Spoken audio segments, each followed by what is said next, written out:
Ya, sejarah sastra pada masa kontemporer atau reformasi pada tahun 2000 sampai sekarang.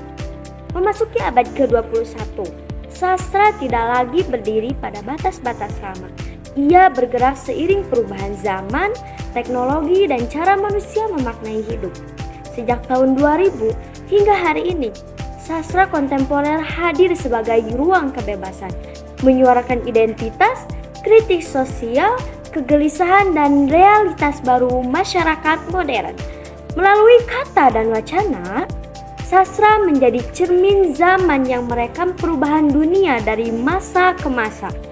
Inilah perjalanan sastra kontemporer dari tahun 2000 hingga saat ini, yang nanti akan dipaparkan setiap materinya oleh teman-teman saya. Check it out!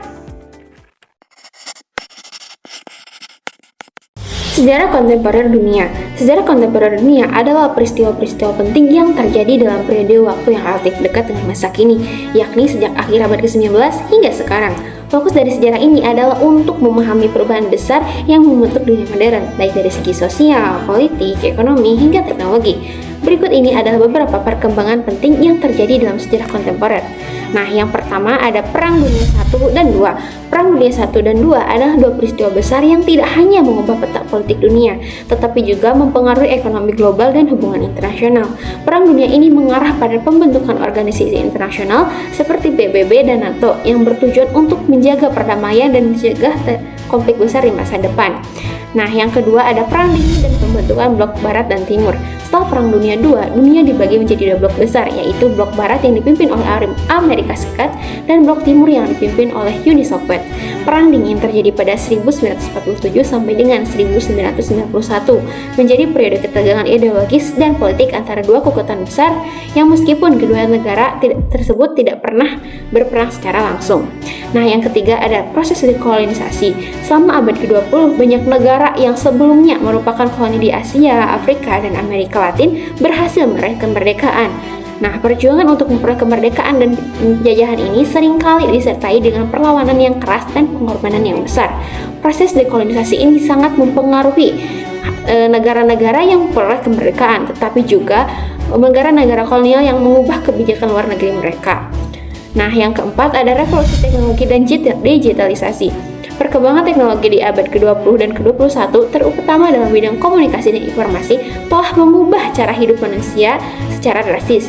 Penemuan komputer pribadi, internet, dan telepon pintar telah menciptakan revolusi digital yang menghubungkan dunia dalam jaringan yang lebih erat dan lebih cepat. Nah, teknologi ini tidak hanya mengubah cara kita kerja dan berkomunikasi, tetapi juga membentuk ekonomi global melalui perkembangan e-commerce, media sosial, dan perusahaan teknologi besar seperti Google, Apple, dan Microsoft. Nah, yang kelima ada globalisasi dan integrasi ekonomi.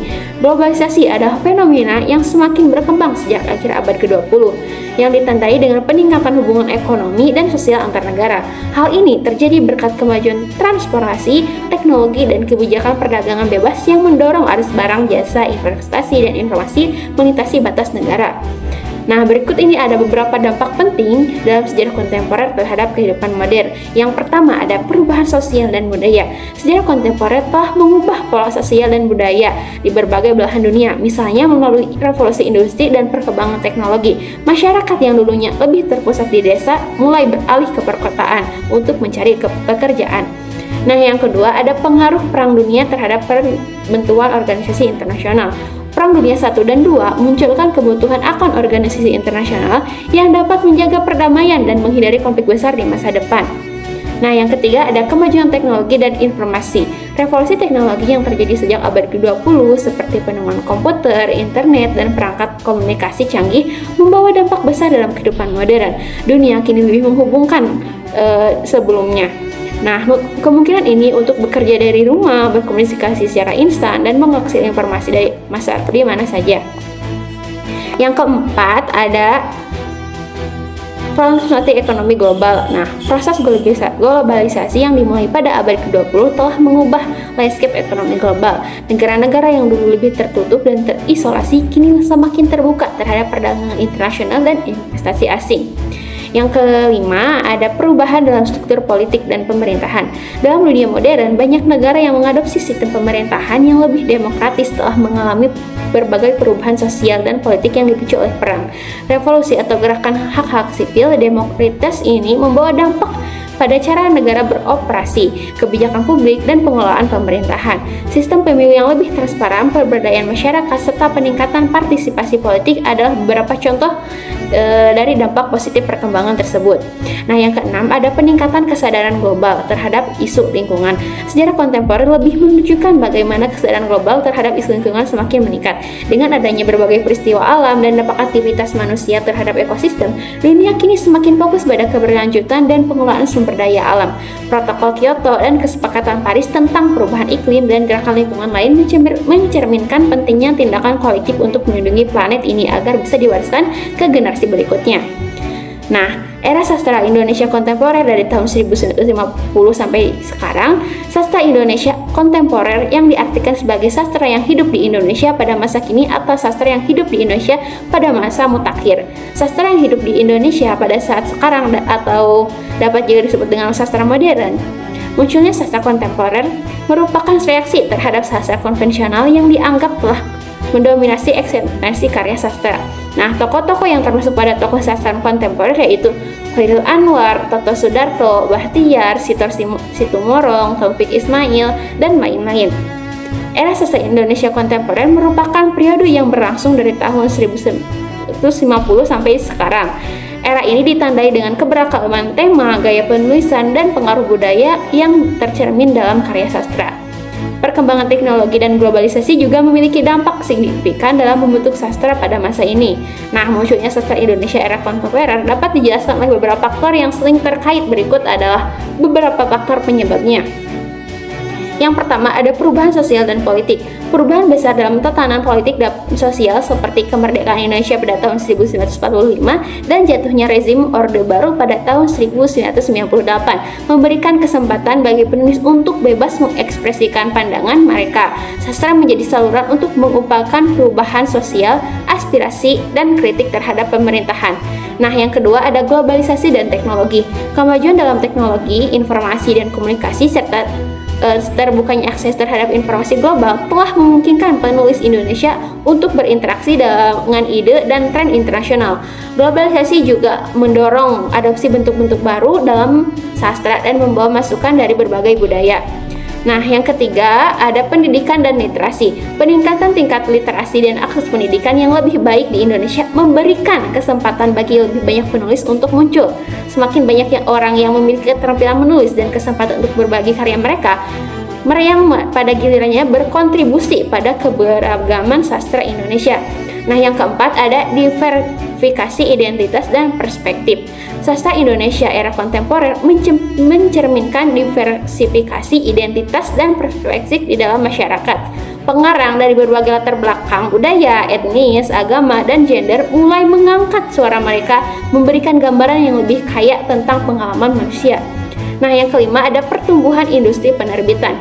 Nah, peningkatan jumlah penerbitan dan platform online telah membuka peluang bagi penulis untuk menerbitkan karya mereka dengan lebih mudah. Ini memungkinkan karya-karya mungkin sebelumnya tidak mendapat perhatian menjadi lebih mudah diakses oleh pembaca.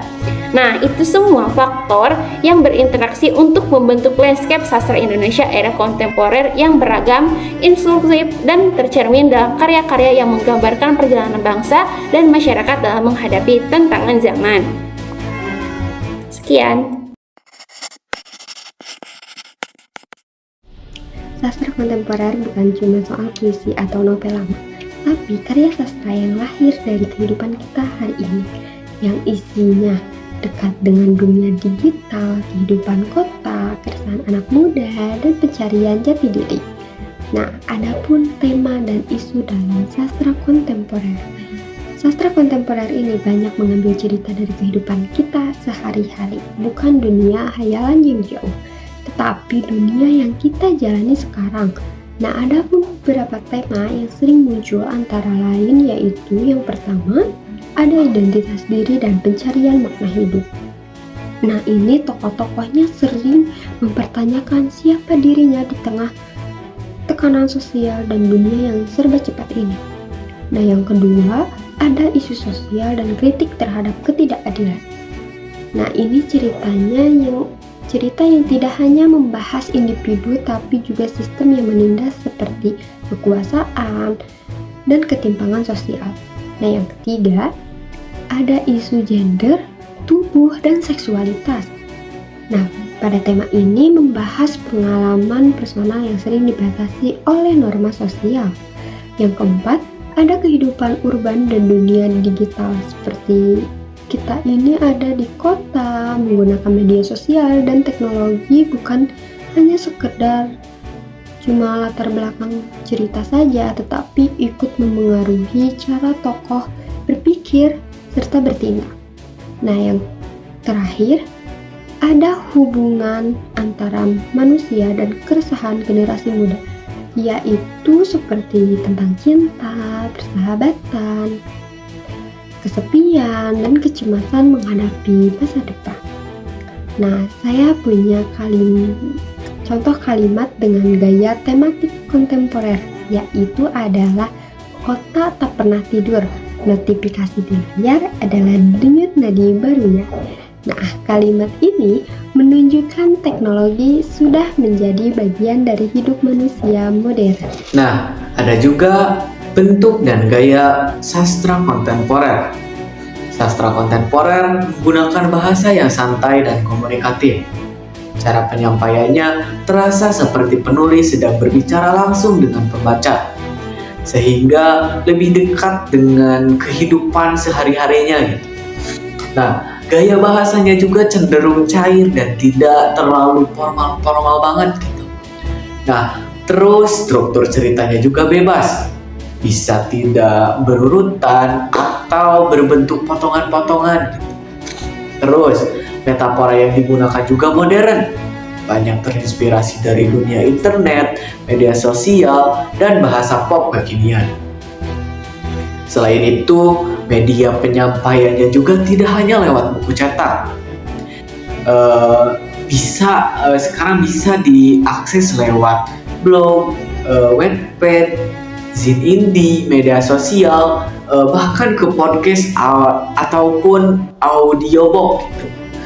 Nah, sebagai contoh gaya bahasa sastra kontemporer, ada sebuah kalimat atau ada kalimat yang kayak aku menulis status bukan untuk dibaca, tapi untuk didengar tanpa suara. Nah, kayak gitu deh.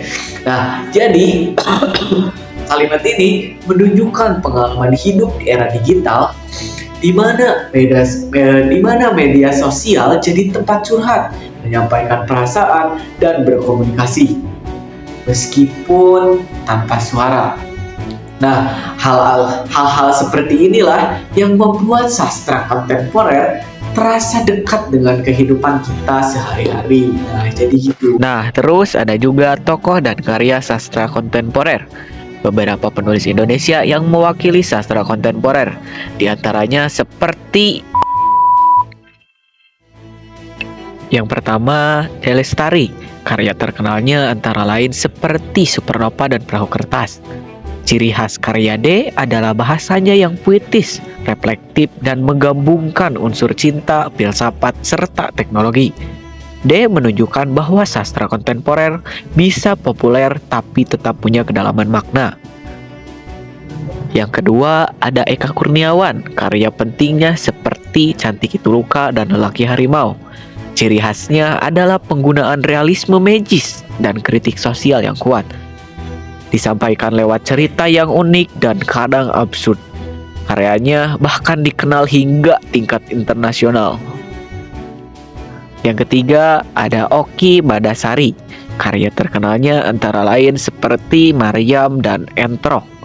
Tulisan Oki banyak mengangkat isu ketidakadilan, kekuasaan, dan perempuan yang terpinggirkan. Karyanya kuat secara moral dan sosial. Yang terakhir ada Ziggy Jessia Ciopiena Jabrinsky. Ziggy banyak berkarya melalui zine dan platform digital. Bahasanya yang segar, personal, dan dekat dengan dunia anak muda.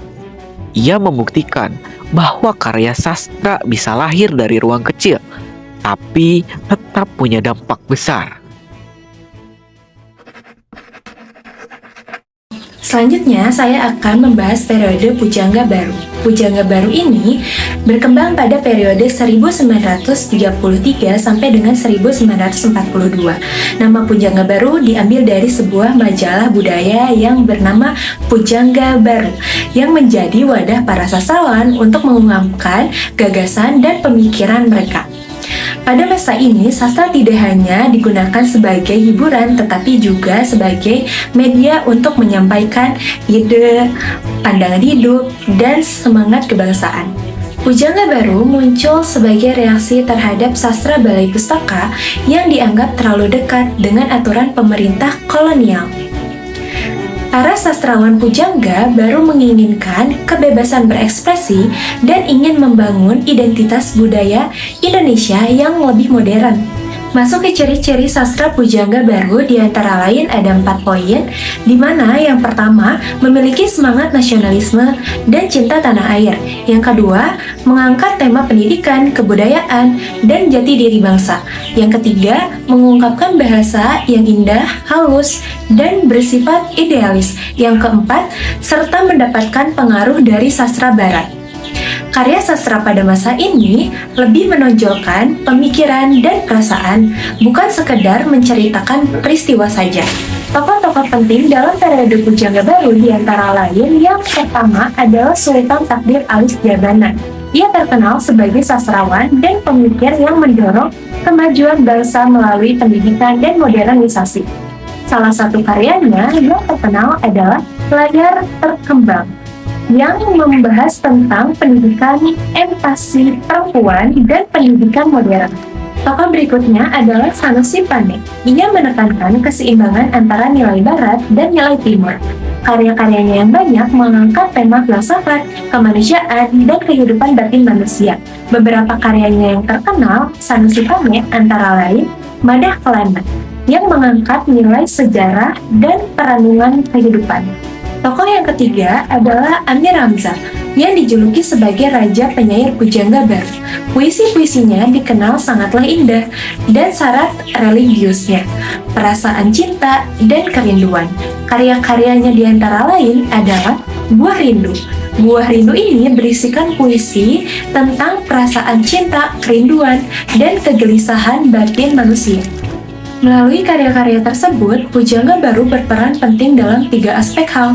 Yang pertama, mengembangkan bahasa Indonesia sebagai bahasa sastra. Yang kedua, menumbuhkan kesadaran nasionalisme. Yang ketiga, serta mempersiapkan lahirnya sastra Indonesia menjelang hari-hari besar. Bahwasannya, Pujangga Baru bukan hanya sebuah periode sastra, tetapi juga sebuah gerakan kebudayaan. Sastra pada masa ini mencerminkan semangat perubahan dan perjuangan bangsa Indonesia menuju masa yang akan lebih baik. Berdasarkan materi yang sudah dipaparkan oleh rekan-rekan saya, dapat disimpulkan bahwa sejarah sastra Indonesia merupakan cerminan perjalanan panjang kehidupan bangsa yang terus bergerak dan berubah seiring berjalannya waktu. Sastra tidak lahir dalam ruang kosong, melainkan tumbuh dari realitas sosial, budaya, politik, dan bahasa yang melingkupi masyarakat pada zamannya. Setiap periode sastra menghadirkan karakter, bentuk, dan tema yang berbeda sebagai respon atas kondisi historis yang melahirkannya. Sastra lama berfungsi sebagai media pewarisan nilai, moral, adat, dan kepercayaan kolektif melalui tradisi lisan yang kuat. Memasuki era balai pustaka, sastra mulai beralih ke bentuk modern dengan bahasa yang lebih rasional dan tema konflik antara tradisi dan modernitas. Meskipun masih berada di bawah kolonial, periode Pujangga Baru kemudian menegaskan sastra sebagai sarana kesadaran nasional dan pencarian jati diri bangsa. Sementara Angkatan 45 menghadirkan sastra yang lebih lugas, realitas, dan kritis sebagai refleksi perjuangan kemerdekaan dan kemanusiaan.